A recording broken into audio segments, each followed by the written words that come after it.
The Puppet Master.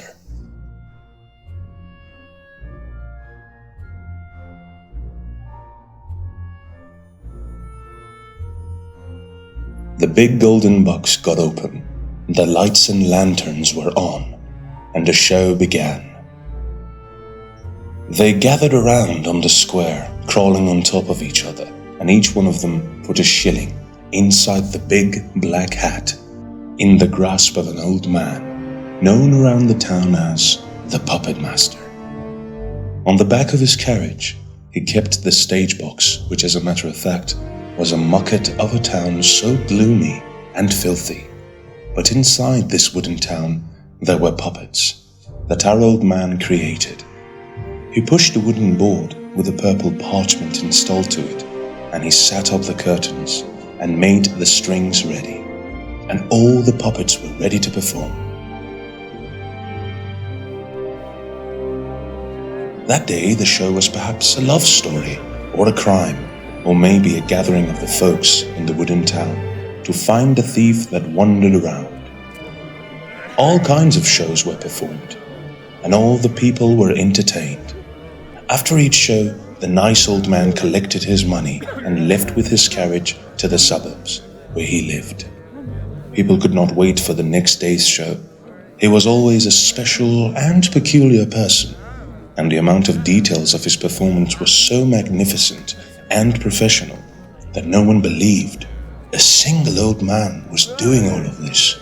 However, since all the audience were in awe of the show, no one became curious of this matter.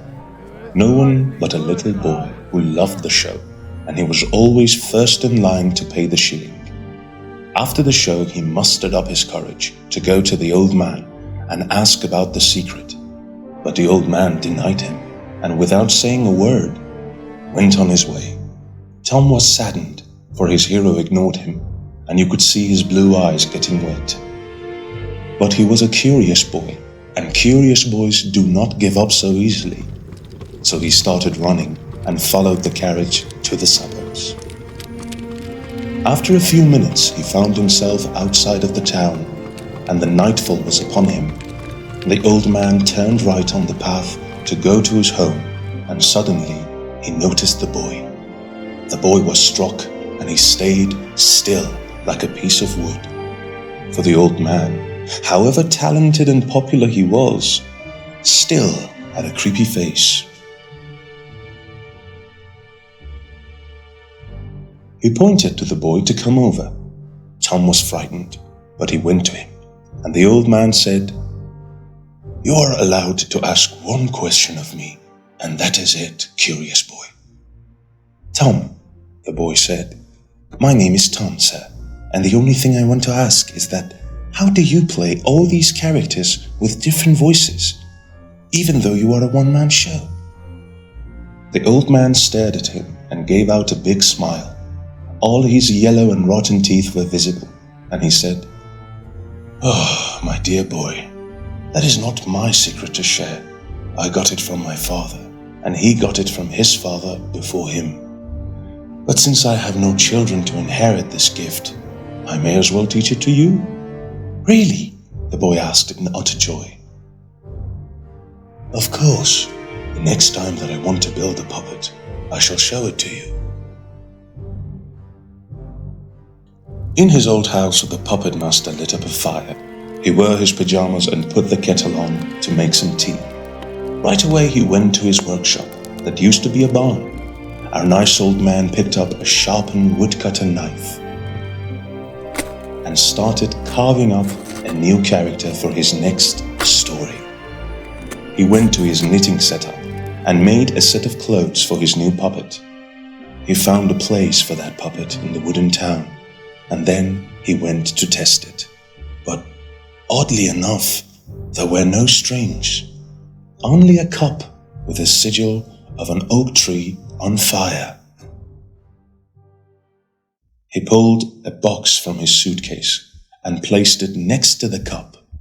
He took out his quill and drew a deep breath.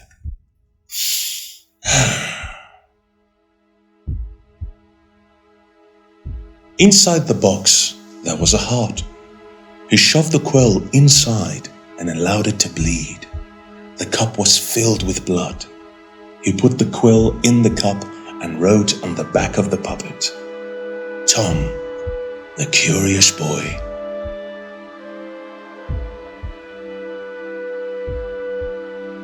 The puppet came alive, and its blank space for eyes turned blue. And as he looked around, he realized that he is inside the wooden town where all the puppet shows were performed.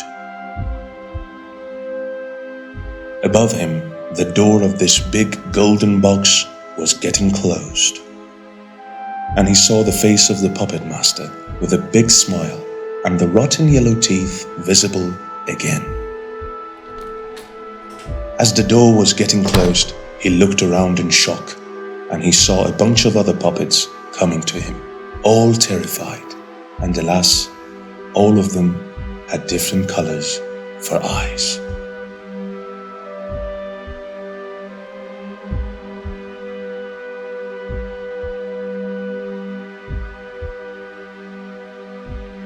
Dear story lovers, this story was created and voiced by me, AmirCooper, and produced by my friend SamTheOwl. We thank you for joining us on this mysterious journey into the world of the Puppet Master. Your time and your support truly mean everything to us. Every one of our stories is crafted with careful imagination and the hope of sparkling a little bit of magic in the hearts of our audience. If you enjoyed the Puppet Master, please let us know what you think in the comments. Don't forget to share it with your friends and consider supporting us with your donations through crypto. We thank you for your generosity. It fuels the creation of future chapters and keeps the stories alive. Together, we will uncover the next chapter with your companionship and our vision. Until then, dare to seek, to be destined to find. We'll see you in the next tale.